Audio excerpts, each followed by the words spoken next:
They're not sending their best. They're sending people that have lots of problems. They're bringing drugs, they're bringing crime, they're rapists, and some, I assume, are good people. Everyone, welcome to the show. So Jane Mayer over at the New Yorker magazine was able to obtain a whistleblower report about Pete Hegseth, and it's pretty damning. Hegseth, you guys might remember, he is a Fox News host. He was just nominated by Donald Trump to run the Department of Defense. And beyond being wildly unqualified for that position, it was recently revealed that he paid off a woman who accused him of sexually assaulting her. So Hegseth admits to paying her, but he says, oh, this was all consensual. I was just trying to prevent Fox from finding out about the allegation and firing me. Like, as if, right? As if that matters at Fox News. So these new allegations also involve his personal behavior. And sources told Mayer that Hegseth was forced out of 2 different nonprofit groups he ran because of his behavior. So I'm going to share those details with you, but first I want to share something else that is just mind-blowing. Hegseth's mother sent him an email, and it is very telling. So this was apparently sent to him in 2018. This was while he was in the middle of another divorce. I believe it was his second divorce. And his mother wrote in part, quote, "On behalf of all the women, and I know it's many, you have abused in some way. I say, get some help and take an honest look at yourself." Then she went on to say that she loved him, but, quote, "I have no respect for any man that belittles, lies, cheats, sleeps around, and uses women for his own power and ego. You are that man and have been for years. And as your mother, it pains me and embarrasses me to say that, but it is the sad, sad truth." So the New York Times reached out to Hegseth's mother and asked her about this email, and she claimed, oh, I felt bad about it immediately. I sent him another follow-up email and I apologized for what I said. His mother now claims that none of what she wrote is true. And she said, quote, "He is a good father, husband."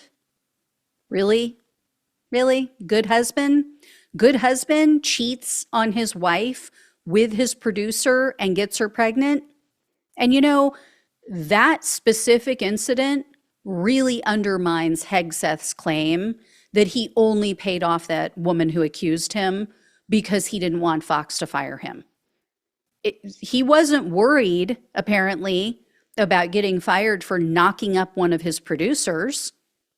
So, they have no standards at Fox. We know that. I mean, you just look at who has worked there and who has been caught literally with their pants down, right? From Roger Ailes to, what's the other guy who talked about the loofah? Anyway, Bill, what's his face? Bill O'Reilly. Anyway, so here's the deal with these new allegations that just surfaced. In 2015, former employees of the nonprofit called Concerned Veterans for America sent a letter. So this was written by a bunch of different former employees. They sent a letter to the senior management of that organization, and they warned them about Hegseth. Hegseth apparently was the president of the group at that time. He had been the president of that group from 2013 until 2016. So the former employees claim that Hegseth is just a hot mess. The letter was 7 pages long, and it detailed how he would get so drunk on numerous occasions that he had to be carried out or he had to be carried to his room.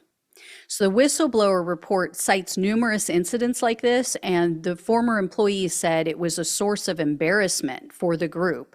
On one occasion, they said Hegseth apparently took his team to a strip club, and they said he got so intoxicated, and he was so out of control, they had to restrain him. He kept trying to climb on the stage to get to the dancers. And they said a female staffer that was there that night, she accused another employee of trying to sexually assault her at the strip club. Hegseth, though, and the managers did nothing about it. They told the woman, oh, well, he was drunk, and so he shouldn't be held accountable for anything that he did while he was drunk. Ultimately, that female staffer was, listen to this, paid off, and she signed a non-disclosure agreement. Wonder where we've heard that before. Seems like, Hegseth is using the same old playbook, because that's what he did with the woman who accused him. Paid her off, had her sign an NDA.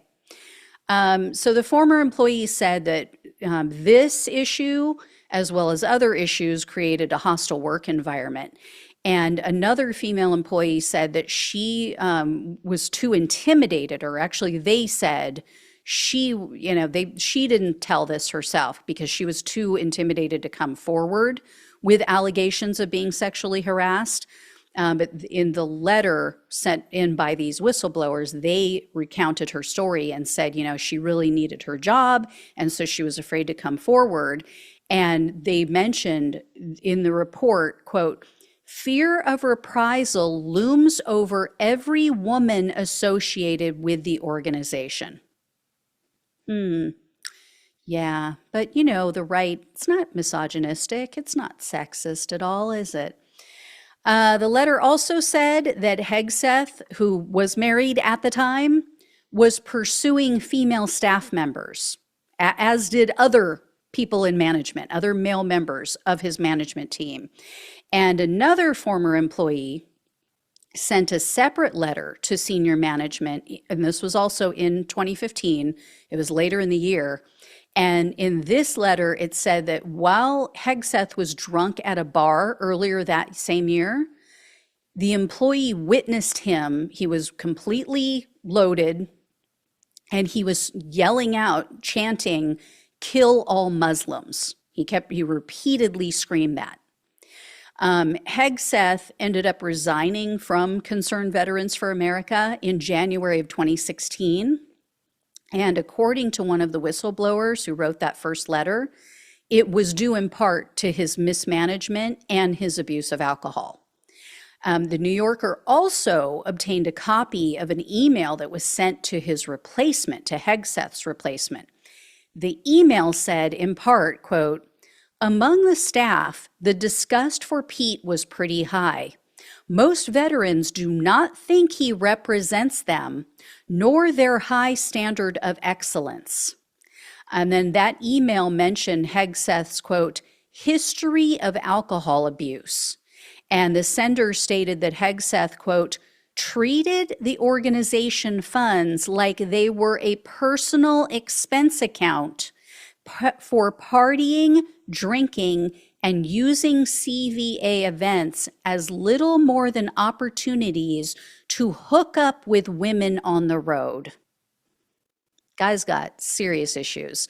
And then even a volunteer for this organization was so concerned about what she witnessed that she sent an email to CVA's headquarters. But according to the former employee, the volunteer, or her email, I should say, and her concerns were just completely ignored. No one even got back to her. And one of the whistleblowers told the New Yorker, quote, I've seen him drunk so many times. I've seen him dragged away, not a few times, but multiple times. To have him at the Pentagon would be scary. When those of us who worked at CVA heard he was being considered for SecDef, it wasn't no, it was hell no. So that all happened over the course of 3 years. And at just one of the nonprofits. Then Hegseth made quite an impression at another organization. So this one was called Vets for Freedom, so VFF. Hegseth became the leader of that group before this other one. He started at VFF in 2007, and apparently he drained their bank accounts. According to the New Yorker, VFF was funded by 3 billionaires, But in January of 2009, Hegseth admitted to the donors, he sent them an email admitting that they had less than $1,000 in their bank account and they owed almost $435,000 in unpaid bills. So under Hegseth's quote unquote leadership, the organization also ran up its credit cards, they said by as much as $75,000. A source told the news outlet that there were rumors of Hegseth spending the money on parties that, quote, could politely be called trysts, and, quote, I was not the first to hear that there was money sloshing around and sexually inappropriate behavior in the workplace. So VFF, apparently because of him, was forced to merge with another nonprofit to try to avoid filing for bankruptcy. They said that over a period of several years, what happened was they just kept repeatedly demoting him and cutting his salary, and it was cut to as little as $5,000 a year for working 30 minutes per week. So that was that. That ended his tenure at VFF. Then, years later, Hegseth sets up a political action committee in 2012.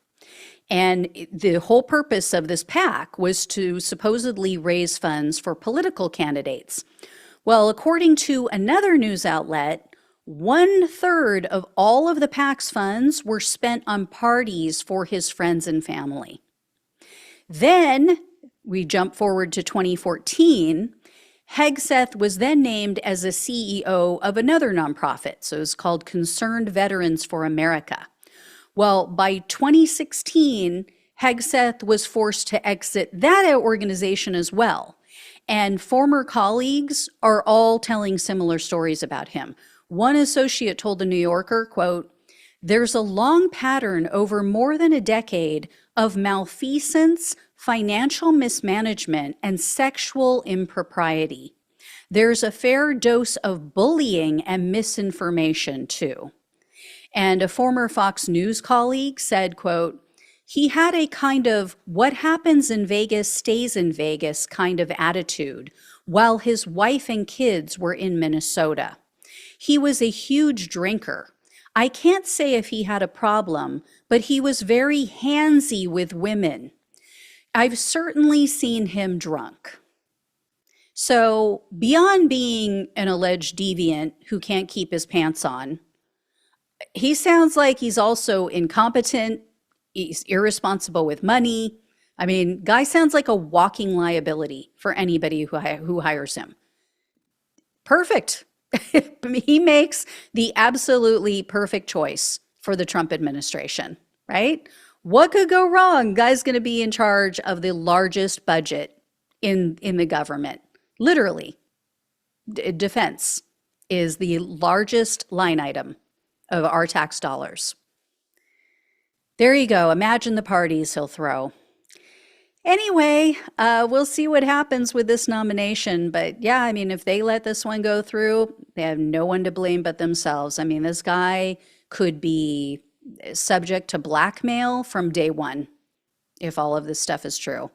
And look, when you've got this much smoke, there's fire. So anyway, I will let you all know if I hear any more. Thank you so much for watching and listening. Please like this video. Please share it. Subscribe if you have not. Please donate if you possibly can. Love you all. Take care. Talk with you soon.